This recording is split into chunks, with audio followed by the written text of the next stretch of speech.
The genesis of Zama. With certain mines collapsing, such as the Welkom mining industry that collapsed in the 1990s, a mining criminal economy emerged in its place. The illegal miners became known as the Zamazamas, most who are immigrants from neighboring countries such as Lesotho, Mozambique, and Zimbabwe. Zamazamas often stayed underground for months. Underground temperatures can exceed 100 degrees and rockfalls are common. There was a doctor in Welkom who majority of his clients were Zamazamas, and he stated that the cases he came across were severe injuries. Some of their skin turned gray due to lack of sun. Some experienced visual blindness once they returned to the surface, and majority had TB.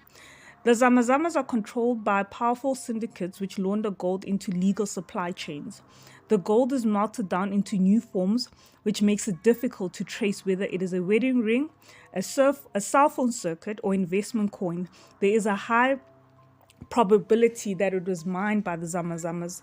Welkom has been a hotspot for illegal mining.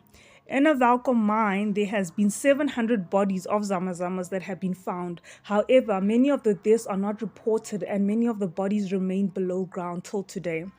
In a Welkom mine, there is a concrete cylinder that is roughly 7,000 feet deep that assesses the mine's condition. And at 2,600 feet are corpses of the men who have fallen. There have been some mines in Welkom that have been closed in the past 3 decades, even though large deposits of gold remain. And those are the mines, let me rather say, that Zamazamas are still fighting for till today. And the gold mining gangs are dangerous and notorious.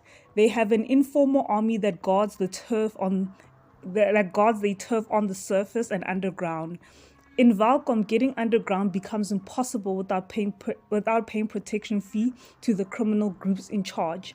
A man who was a previous Zamazama stated that he had to pay a fee to the syndicate boss to go underground and he had to pay a double fee to exit. He stayed underground for 2 years. Before Zamazama, South Africa had a black market. South Africa had a black market for gold. Authorities became aware of this industry in the 1990s. G Hostel. In Welkom, the destination for stolen gold was Tabong at G Hostel. G Hostel had multiple entrances and it was difficult to surveil. It was an illegal smelting house where the men would wash and crush the gold and process it into gold bars. It was one of the largest gold smuggling centers in the country, and many of the people who were arrested were undocumented immigrants. Tons of gold were found at Tabong at G Hostel in 1998. Food. The food commodity also grew in the mining industry, which it had more power than gold. When it came to food, men underground had little bargaining power. Bread that cost 20 rand on the surface, underground, it was sold for 100 rand, if not more. When celebrating after selling gold, the syndicates would buy KFC that cost 1,000 rand upwards, and underground, they would buy KFC and then they would sell it at 1,000 rand going upwards to the men underground.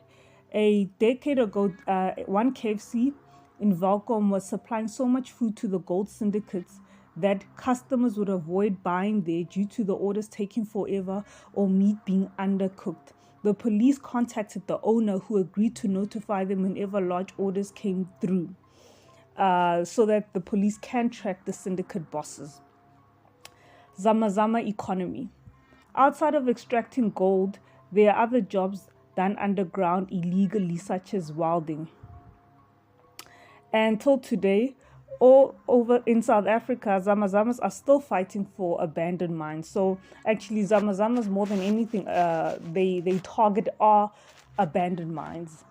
And unfortunately, there's been many cases where the local police have been in the illegal miners' kingpins' pockets.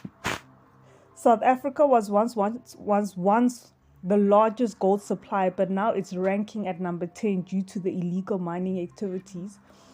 There are mines that were previously abandoned, but now they're starting to operate once again. However, they are struggling due to the large part of their budget goes to security, and they are still experiencing gold losses due to Zamazamas. So in that case, majority of the profits gets eliminated. So that is the information that I have on the gold smuggling in Welkom and the gold mining in Welkom. If you do have any information or you want to share any information, please do comment. And if you enjoyed this short video, please like, comment, and subscribe. Thank you so much.